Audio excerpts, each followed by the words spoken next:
निकली हैं और कासी कब्रिस्तान में जो लाशें दफनाई गई हैं उस पर हमारी तंजीम लापता अफराद के साथ है और लापता अफराद के लवाकिन ने यह फैसला किया है कि वो उन लाशों को फिर से निकालेंगे।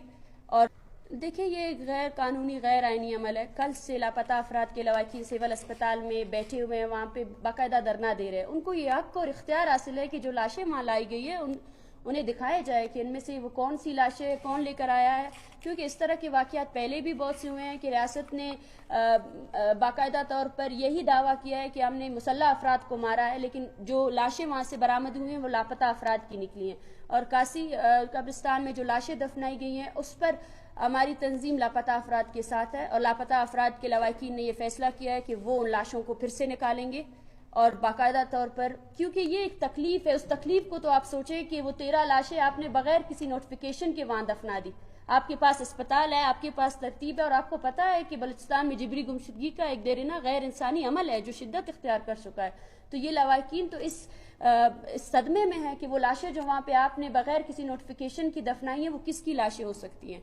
और अभी भी लापता अफराद के लवाकिन सिविल अस्पताल के बाहर खड़े हुए हैं।